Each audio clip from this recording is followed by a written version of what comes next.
The deepest horror in Hereditary is not the demon or the cult, it is motherhood itself. This film quietly dismantles the cultural myth that motherhood is naturally loving, nurturing, and fulfilling, and instead it portrays motherhood as something coerced, inherited, traumatic, and even violent. This makes Hereditary an incredibly rich film for a feminist analysis. Many cultures treat motherhood as a natural destiny for women. Women are expected to want children and love their children instinctively and sacrifice themselves for their children, sacrifice their entire lives and careers and all the possibilities for a future for their children. This idea is deeply ingrained in most cultural narratives. The feminist philosopher Simone de Beauvoir famously argued that society frames motherhood as a woman's biological fate, something that she is naturally destined to become. In Hereditary, Annie is not a naturally loving mother. In fact, she never wanted to be a mother at all. One of the most shocking moments in the film is Annie's confession to her son. She admits to her son that she did not want him. She resents motherhood and even had thoughts about harming him before. The scene is disturbing not just because of what she is saying, but because such thoughts are culturally forbidden. Mothers are not allowed to express ambivalence towards their children. The poet and feminist theorist Adrienne Rich wrote about the difference between the experience of motherhood and the institution of motherhood. So the experience of motherhood can be complex, painful, ambivalent, whereas the institution of motherhood demands that women perform perfect, nurturing love. Annie's confession breaks this taboo, and in the film, she is punished for it. And now I would like to touch on reproductive control and the female body.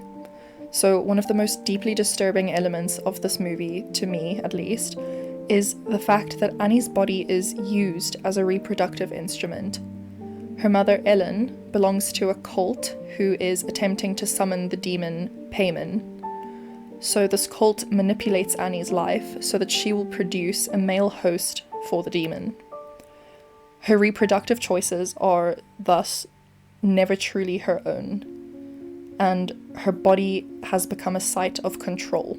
Feminist philosophers have long argued that control over women's reproductive capacity is one of the most powerful mechanisms of patriarchy.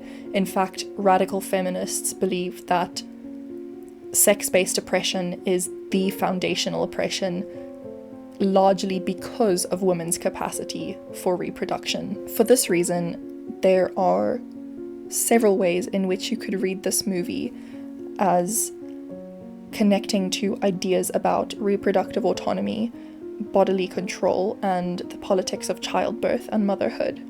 In this movie, Annie's womb has essentially been colonized by an external power, and she has been made a vessel for a plan that she never consented to.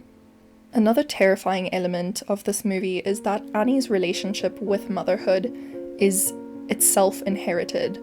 So her mother was controlling, manipulative, and it's alluded to that she was quite emotionally abusive. And Annie desperately tries to escape her.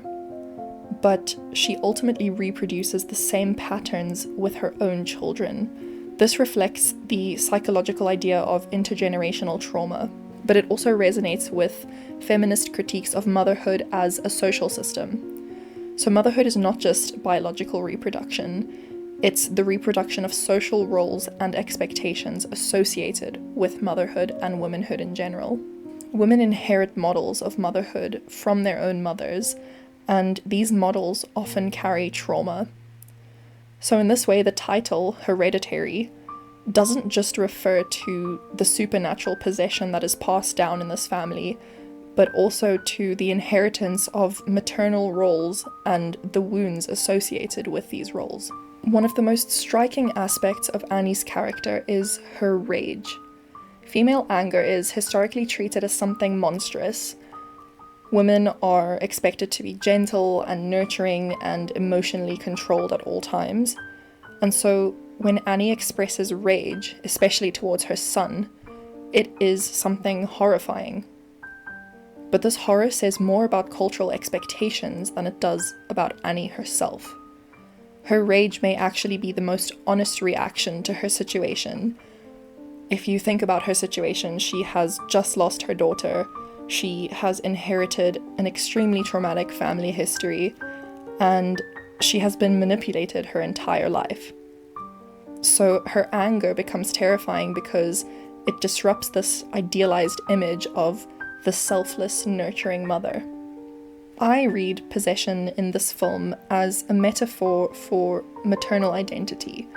So in the film, Annie eventually becomes literally possessed. But metaphorically, she has been possessed for much longer.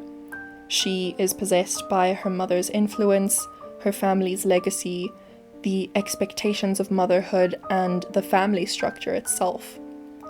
Her identity as a woman has been completely shaped by these forces. In feminist theory, identity is often understood as something that is produced through social structures. Like, for example, Judith Butler argues that gender isn't a natural essence, but rather something that we perform according to social norms. Motherhood in this movie and in general is functioning in a similar way. Annie is forced to perform motherhood even though she doesn't feel it naturally. And the result is psychological fragmentation. So in many ways, you could read Hereditary as a horror film about what happens when motherhood is not a choice, but a destiny. Annie's tragedy isn't simply that she's haunted or possessed by a demon, but the fact that she never had control over her life or her body. She was always meant to become a mother and a vessel and be a tool in somebody else's plan. So the demon Payman is terrifying, but the real horror is the social structures that make Annie powerless long before the supernatural elements even come into play.